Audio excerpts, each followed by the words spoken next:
A new filing reveals that California Democrat Representative Nancy Pelosi settled with an Illinois man and paid him $7,500 after he accused the former House Speaker of violating federal robocalling laws. In October 2022, a Bolingbrook, Illinois resident named Jorge Rojas filed a 13-page lawsuit in the U.S. District Court for the Northern District of Illinois that accused the former Speaker of the House and her campaign of violating the Telephone Consumer Protection Act of 1991, Business Insider reported.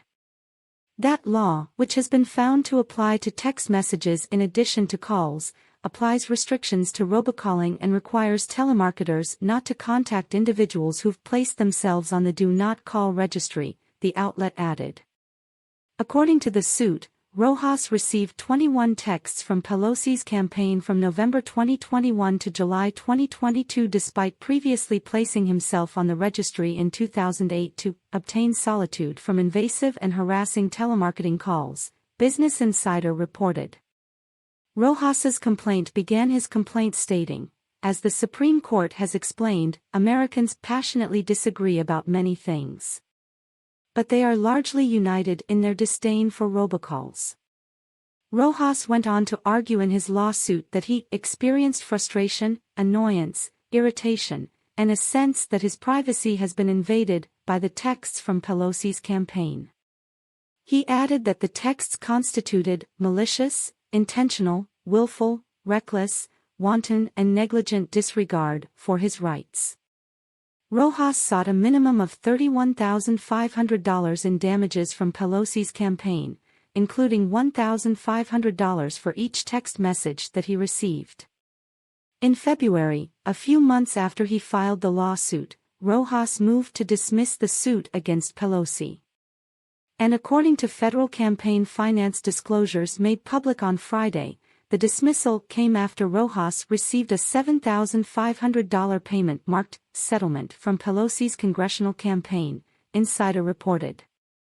Pelosi came under fire last month when she was among those who tweeted after former President Donald Trump was indicted by Manhattan District Attorney Alvin Bragg.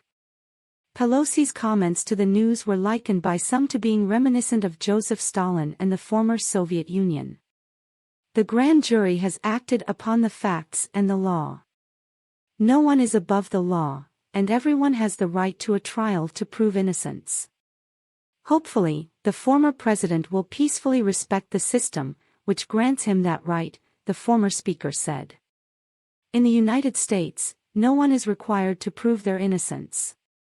And that got her a fact check from Twitter readers who added context. Ms. Pelosi mistakenly says that Trump can prove his innocence at trial. Law in the U.S. assumes the innocence of a defendant and the prosecution must prove guilt for a conviction, the note said. A presumption of innocence means that any defendant in a criminal trial is assumed to be innocent until they have been proven guilty. As such, a prosecutor is required to prove beyond a reasonable doubt that the person committed the crime if that person is to be convicted. To do so, proof must be shown for every single element of a crime, Cornell University Law School said. The right to prove innocence. This is America, not Stalinist Russia, Republican Missouri Senator Josh Hawley said. Nancy Pelosi is dead wrong here. Does she really have no clue that the burden is not on a defendant to prove their innocence at trial? Lee Zeldin, former Republican candidate for governor of New York said. Wrong. So obviously wrong. Most middle schoolers know this, at least they used to, when civics and the Constitution was respected in schools, former New York City Mayor Rudy Giuliani said. You're innocent until proven guilty. Stalinist Pelosi. Prove innocent. It's innocent until proven guilty, moron. Or at least used to be, Fox News host Mark Levin said. The grand jury determined that sufficient evidence existed to indict Trump concerning the concealment of quiet money payments made to adult film actress Stormy Daniels in 2016, even though legal experts have expressed doubt about Trump's culpability and though federal authorities passed on filing similar charges.